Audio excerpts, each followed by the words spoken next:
If there was one physical subject, one material subject that we should focus on, in my opinion, it is very clear that the head of the snake is the financial system. We can argue till the end of time about who runs the world. Is it the Jesuits? Is it the reptilians? Is it the Illuminati? Is it the Freemasons? We can go on and on and on and on about this. But I don't think it is reasonable to even begin arguing about the mechanism that is used to exert this control. The mechanism is finance. The whole point of finance is to indebt, otherwise to enslave. What is a mortgage? I mean, what does that stand for? It's a death grip. So when you get a mortgage, you have a death grip held over you because you are in debt. You don't even own the house. The bank owns the house that loaned you the money to buy the house, unless you're fortunate enough to have all the money to buy it outright. And even then, you can be taxed by the government, and if you fail to keep up with those taxes, the government can then take it from you. The whole system is based on a financial fraud, which effectively takes the power that we have and it gives it to a tiny group of individuals who are running the world through the control of finance. With the infinite supply of money that we have allowed them to take, they have literally an infinite supply of money, and with that money, and from their psychopathic point of view, they have bought everything and everyone who can be bought.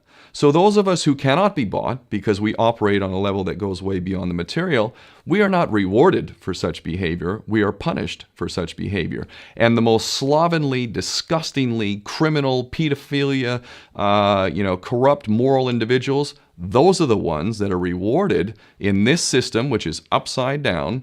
We reward the pedophiles, we reward the corrupt, we reward the liars, we reward the people with no morals at all, and usually we compromise them under this system in terms of maybe a videotape. Maybe Barack Obama is gay. The we have videotape of him having sex with another man, or perhaps some other acts that may be not so popular amongst many of the electorate. Or maybe we have videos of political leaders having sex with little boys or little girls. If I was in charge of the world and I was a psychopath and completely drunk on my own power, you can bet damn sure that's what I would do. I wouldn't allow anyone in a position of power who wasn't completely compromised.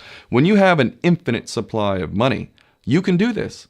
Take that supply of money away, take that power back, put it in the hands of the people, get rid of fractional reserve banking, which is an obscenity in itself.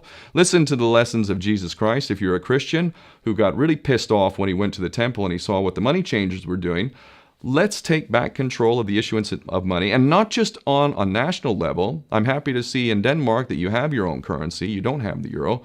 But on every country's level, they should be issuing their own currency in a transparent, non-usury based way in which it really, truly benefits the people. And in that way, we can literally free ourselves of the banking debt which is drowning us all, and we can stop scrambling for the crumbs from the table of these filthy rich psychopaths and live in a state of abundance just by changing this one thing. And I'm not just talking about abundance for Western nations who have an artificially inflated value with their currencies. We all in the West are guilty of having that reward while the rest of the world is sucking on it. Every nation in the world can use a sensible financial policy to liberate themselves, to have world-class education, infrastructure. Everything that a healthy society would require can be had in the worst, most corrupt African country in any part of the world. We can all have that if we simply change that one thing. John F. Kennedy did that about 6 months before he was taken out. He issued United States notes as opposed to Federal Reserve notes.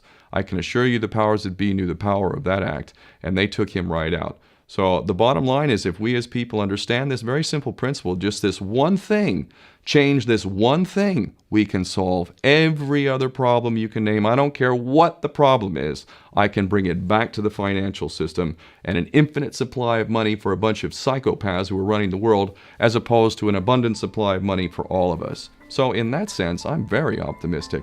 This is not rocket science. I am not the smartest guy in the room. We can all understand this. And as soon as we do, we can exercise the same power that we had, but relinquished, and we can have a future for ourselves and our children. There's a lot to be optimistic about, quite frankly.